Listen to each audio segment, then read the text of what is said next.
సున్నుండలు చేస్తున్నాను. నేను 1/2 కిలో మినపప్పు తీసుకున్నాను. తర్వాత తొక్క మినపప్పు ఒక 1/4 కేజీ తీసుకున్నాను. మొత్తం 3/4 కేజీ సున్నుండలు చేస్తున్నాను.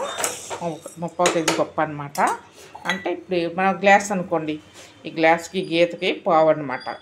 తర్వాత ఈ 2 గ్లాసుల మినపప్పు ఈ గీత వరకు ఒక తొక్క మినపప్పు తీసుకున్నాను. ఇది ఏంటంటే మనము బాగా ఫ్రై అయ్యే వరకు అలా కలుపుతూ ఉండాలి. కొద్దిగా మరీ హైలో పెట్టకుండా మీడియం ఫ్లేమ్లో పెట్టుకొని మనము ఇలా కలుపుతూ కొద్దిగా ఫ్రై అయ్యే వరకు మనము దీన్ని బాగా వేయించుకోవాలి. ఇలా బాగా కొద్దిగా మంచిగా ఫ్రై అయ్యాయి. ఫ్రై అయిన తర్వాత మనము వేరే దాంట్లో తీసుకొని మనము చల్లారబెట్టుకోవాలి. ఇవి ఏంటంటే మనము బాగా ఫ్రై చేసుకోవాలి. అంటే కొద్దిగా బాగా రెడ్డిష్ వచ్చే వరకు ఫ్రై చేసుకోవాలి. ఫ్రై చేసినంతసేపు మనము కలుపుతూనే ఉండాలి, లేదంటే మనకి మాడిపోతుంది. మాడిపోయిందంటే మనకి టేస్ట్ మారిపోతుంది అనమాట. మంచి కమ్మగా ఉండాలి అంటే మనము ఇవి వేగినంతసేపు అలా కలుపుతూనే ఉండాలి.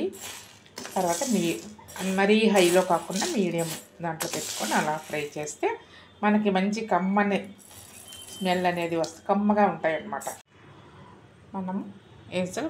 మనం బియ్యం తీసుకోవాలి. బియ్యం ఏంటంటే 3/4 కేజీ మనం తీసుకున్నాం కాబట్టి 3/4 కేజీ పావుకి కొద్దిగా తక్కువగా మనము బియ్యం తీసుకోవాలి. ఇవి కూడా ఫ్రై చేయాలి.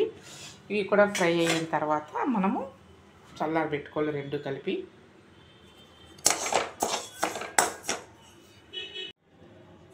బియ్యమును మినపప్పు దీంట్లో కలిపేసాను. బియ్యం కూడా అలా చల్లారబెట్టుకోవాలి.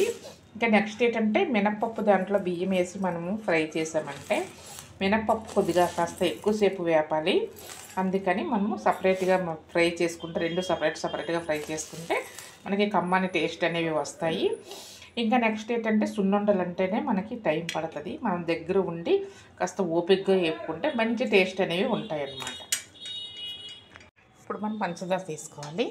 మనం 3/4 కేజీ మినపప్పు తీసుకున్నాం కాబట్టి అలాగే 3/4 కేజీ పంచదార తీసుకుంటే సరిపోద్ది. అంటే స్వీట్ ఎక్కువ తింటే 3/4 కేజీ, స్వీట్ తక్కువ తినాలనుకునేటప్పుడు 3/4 కేజీ కొద్దిగా తగ్గించుకొని తీసుకుంటే సరిపోతుంది. ఇది ఆల్రెడీ నేను పిండి మరపట్టించేసాను. ఇంకా నెక్స్ట్ ఏంటంటే ఇది మరపట్టించాలి. కొద్దిగా బరగ్గా పట్టిస్తే మనకి అంటుకోకుండా ఉంటుంది అన్నమాట తినేటప్పుడు. ఇలా పౌడర్ చేసుకున్నాక 2 కలిపేసుకోవాలి, యాడ్ చేసుకోవాలి. ఇంకా నెక్స్ట్ ఏంటంటే నెయ్యి కొద్దిగా వేడి చేసుకోవాలి, ఎందుకంటే మనకి కలపడానికి ఈజీగా ఉంటుంది. ఇందులో వేసుకోవాలి. అంతా ఒకసారి కలుపుకోకుండా ఓ పక్క నుంచి వేసుకొని కొద్దిగా కలుపుకుంటే మనకి ఉండలు అనేవి బాగా వస్తాయి, బాగుంటుంది అనమాట. అంటే అంతా ఒకసారి కలిపేసుకున్నామంటే పిండి ఆరిపోద్ది, ఉండలు కరెక్ట్గా రావు మనకి. అందుకని మనము ఇలా కొద్ది కలుపుకొని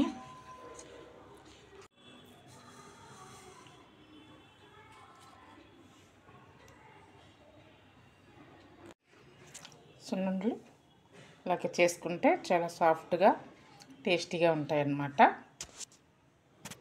సున్నుండలు రెడీ, కంప్లీటెడ్.